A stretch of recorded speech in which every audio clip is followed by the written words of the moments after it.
So I was a believer of this movie Blitz for the longest time. I finally was able to see it in theaters because, you know, Apple Plus has been doing a horrible job releasing movies. Should have waited for Apple Plus and watched it at home. Let's find out.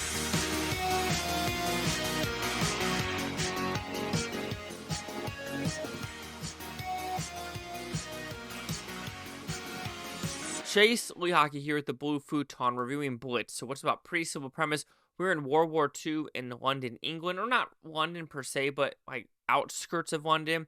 And there's a program where adults could take their kids on a train and put them somewhere safe while the parents are either fighting the war on the front lines or the women are making the bombs for the war. And what do you know? The little kid jumps off the train and now they gotta find this little boy. So, did I like this film? I don't know. I won't lie though. I am struggling to put this in my top 10 of the year for Oscar nominations. Yes, I've heard that it's dropping pretty significantly, and Apple Plus feels like they're kind of releasing it now, like not even talking about it. I kind of can see why, because I was expecting more. I was expecting more of a relationship. I was expecting more of story. And I was expecting just more gravitas. Yes, this movie looks fantastic. The production design is amazing. The special effects are awe-inspiring of what is occurring. But it isn't a war movie. I'm calling it more of a drama of the relationship with the kid and the mom, Saoirse Ronan, even though the relationship is barely even told. So like I said, I think the acting's fine. I think the production design is fine. I think the cinematography is really great. And I think some of the set pieces are fantastic. The beginning one with firefighters, absolutely fantastic. There's one with the train and a kid. So I'm going to say that was a oh shit moment. Where I was like, that puts me back in. That really does. But then it starts like going into these weird territories of like this little kid almost finding people, then running away, finding people, running away, finding people, running away, finding people, running away, finding people, running away, and finally make himself home. And it just didn't feel real. Like, because there are points of the story where, okay, he jumps off the train, he runs away, he finds these 3 kids in a cart. Okay, fair enough. And something else happens, so he finds them. Okay, cool. Like I said, the oh shit moments happen with the train. Then he finds someone else, which is a black MP, as someone to say it. And then something happens in a bunker about, I'm going to say diversity, but like, hey, we're in this together kind of speech. And some of the dialogue worked, but some of it didn't. And then we go into this other territory where a girl finds him looking at cookies, and then he is now stealing because he's basically a looter at this point. And then he does something else in a train station, and water comes. And then once he saves the people, then the police are coming to take him away, and he runs away again. So I'm just thinking, like, really? Like, I understand we want to keep this somewhat grounded of that, but it just wasn't there. And then when we look at Saoirse Ronan's story about how this relationship with the kid and the granddad, it wasn't really cohesive enough. And the backstory about how the dad was in the picture, which he wasn't.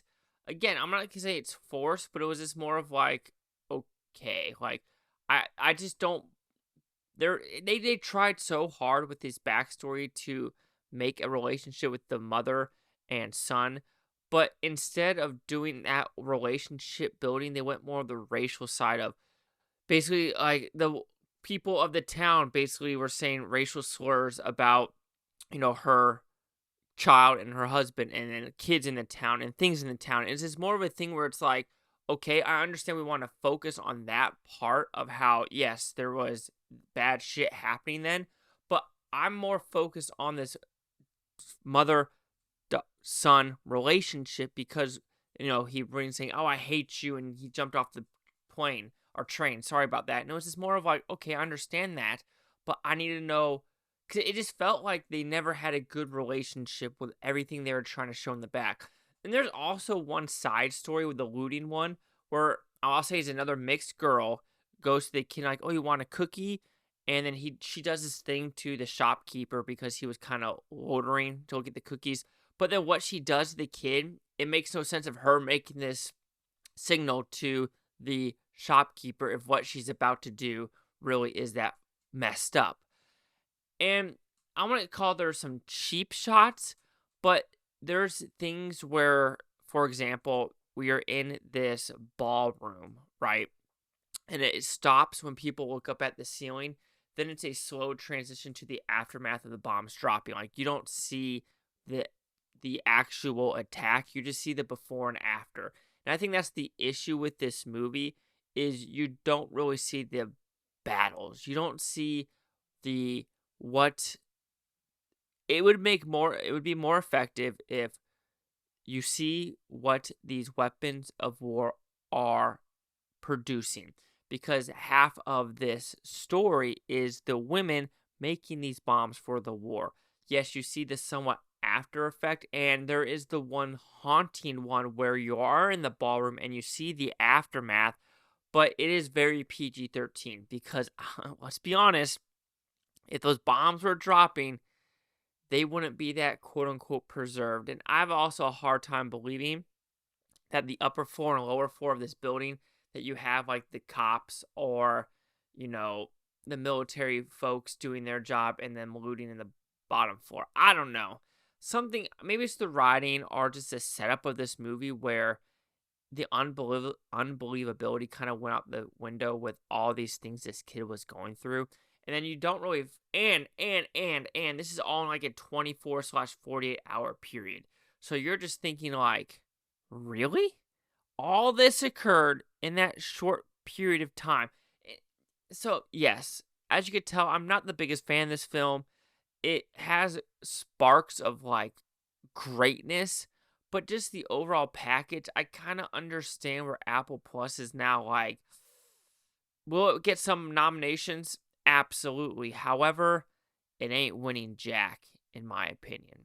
So Blitz will receive a 3 out of 5 blue futons, which equals at 60%. Let's see what the critics and user scores gave this one. So you have critics a 78% with 111 of them. Audience score 62% with plus 50. Critic consensus.